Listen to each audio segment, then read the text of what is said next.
Canadian, and welcome to day 7 of our Canada Study Visa Secrets series. So today we are going to be sharing sponsorship secrets with you. You know how to use sponsors, whether they're family, they're third party. Yes. So let's move on.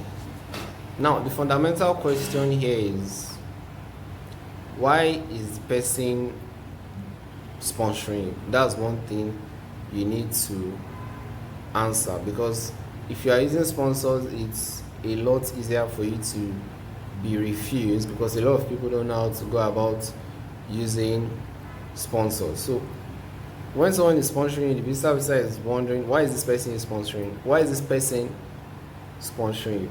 Do you get? Why is this person giving you the amount of money that they are giving you? And when it comes to sponsorship, there are two main pathways. Either you use family sponsors, which are your parents, siblings, spouse, or you use third-party sponsors. Could be your uncles, your aunts, family, friends. So for family sponsors, it's easier for the relationship there to be believed, and you need less documentation, and there's also higher approval rates. But when you are using third-party sponsors, you need to put more effort into proving the relationship. The third-party sponsor must also show commitment, that is, they must have transferred some amount of funds to you. There's also higher scrutiny and refusal rates for third-party sponsors. Now let's talk about family sponsors, the easy route. Do you understand? When you use your siblings, your parents, your spouse, even your children. Now, so the reason why family sponsorship works, when we say sponsorship here, we mean funds. They are providing you with funds. It's not the sponsorship a lot of people know, oh, just sponsorship, when I get there I will start paying back. No, that's not what I'm saying. So the reason why this one works is that officers understand that in African culture and globally, family takes care of family, so it's expected, it's normal, is believable. So here's what you need if you want to use a family member as a sponsor. You need birth certificates proving relationship, you need a sponsorship letter, your parents' bank statements, or whichever of your family is sponsoring. But since we're talking about parents on this side, their bank statements, their employment or business docs, how they are earning money. Do you get it? You need to prove the relationship, you need to prove they have the capacity to sponsor you, and this one shows in their employment or business or how they are earning the funds. They also need to write a letter stating that they are sponsoring you. Now for your siblings or your spouse, you need a marriage certificate or birth certificate if you have the same parents, sponsorship letter, bank statements showing. You also need to show how they are earning their income, and if it's a sibling, it's always best they show commitment by transferring some funds to you. But if it's your parents, it's not always necessary. Do you get it? But it's always better or best if they can transfer funds to you. Now for family sponsorship, let's give you a success story. So for her, she was a 23-year-old graduate. She didn't have any job, no personal savings, and her father was a civil servant sponsoring her. Do you get it? But the problem there now is that at that salary alone cannot explain the 12 million naira in his account that he wants to use to sponsor her. So what we did is that we showed that dad sold some property, he had pensions, his 8-year salary savings, and that was how the total of 12 million naira added up, to show that the source of funds were legitimate. You know, we've said a lot in previous days, so if you've not watched them, be sure to watch them now. Do you understand? We showed birth certificate to prove relationship too. So these are very important things. Just know that whoever you're using as your sponsor, there must be proof, genuine proof of relationship, genuine proof of the sponsor's capacity to sponsor you, then the sponsor actually sponsoring you, either writing a sponsorship letter, or the sponsorship letter is very important too, and showing commitment by transferring funds. So even with modest salary, parents can still sponsor their children if the source is explained properly. Now part 2, we have third party sponsors. Now this is where everything can be challenging. So third party sponsors are your uncles, your aunts, family friend, church member, mentor, anyone that is not immediate family is a third party sponsor. So the reason why this does not work most of the time is that why would the officer is asking, why would this random person give 10 million naira to, or any amount, to someone that they are barely related to? Do you understand? And in most cases these sponsors are just providing documents. There's no real financial commitment. Do you understand? It could be a fake sponsorship, it could be part of a scam scheme. So police officers have seen this a lot and they are very careful because they want only legitimate people to come in, people that can sustain themselves and will not place a burden on their system. Do you get it? So if someone calls you uncle or auntie in Nigeria, it doesn't mean anything to Canadian visa officers. They want to see proof. They know that we call a lot of people, virtually anybody, uncle, auntie. Do you understand?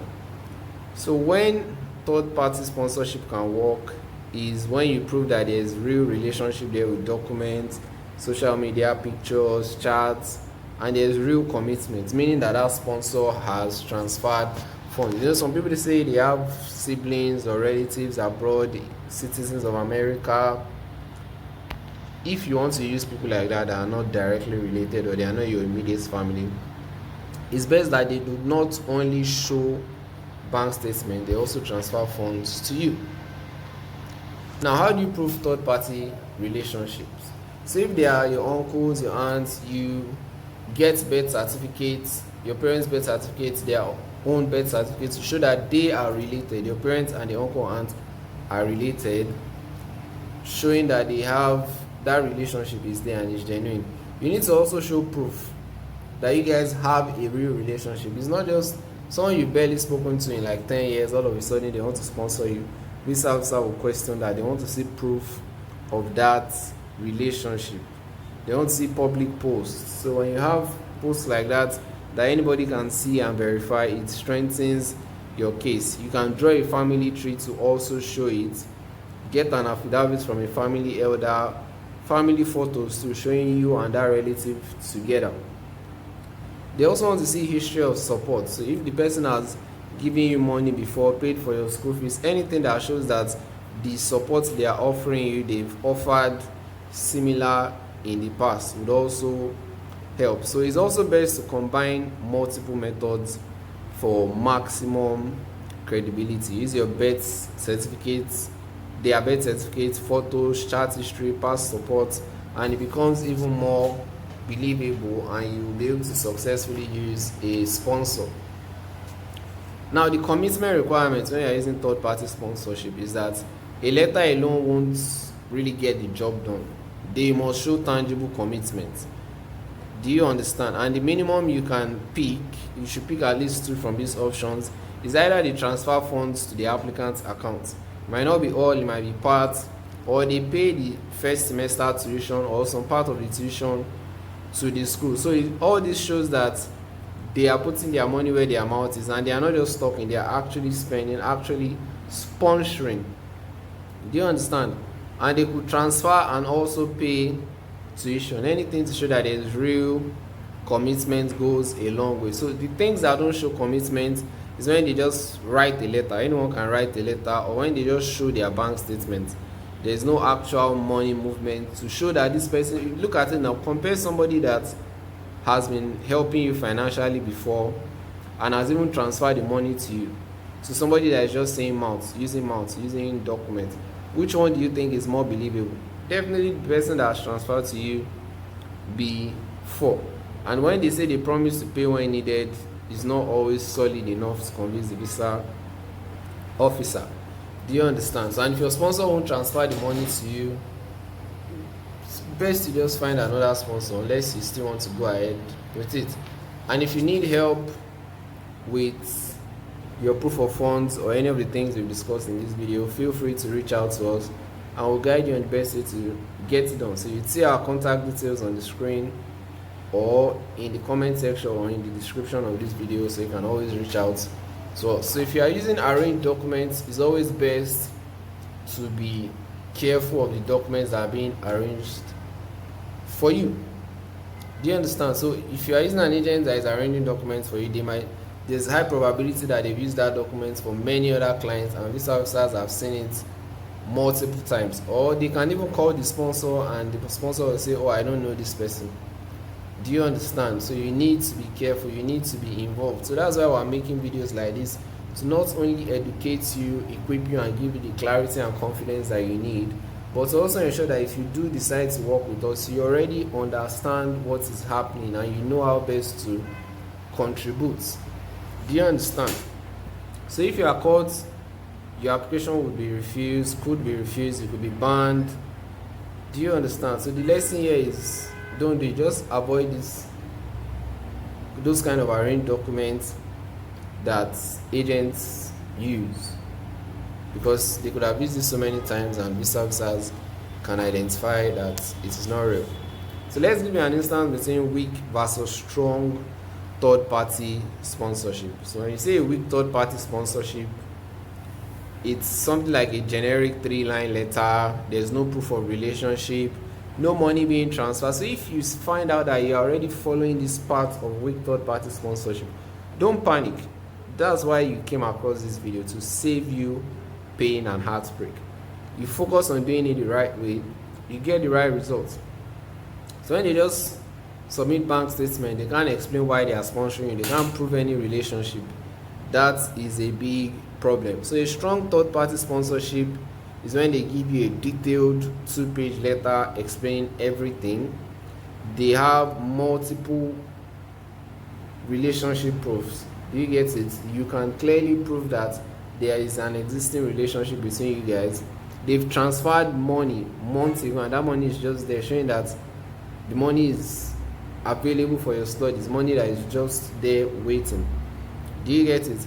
There's evidence of previous support. Could be maybe they've paid for you before, they've sent you money, things like that, to just further prove the relationship and show that it is genuine, and there is clear, believable motivation for why they are studying. So when you follow this strong third-party sponsorship strategy, your approval rates skyrockets.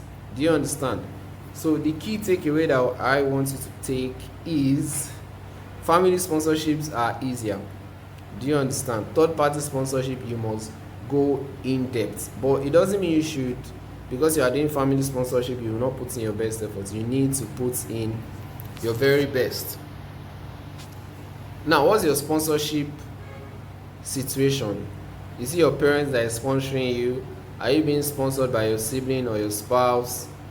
Is it your real auntie or uncle? Tell us, what is your sponsorship situation? And if you have any questions, reach out to us on WhatsApp or drop a comment. Our contact details will also be in the description. So thank you very much for watching, and if you found this video valuable, be sure to like, share and subscribe, so that you keep getting more updates and others like you would learn and not make costly mistakes. Bye.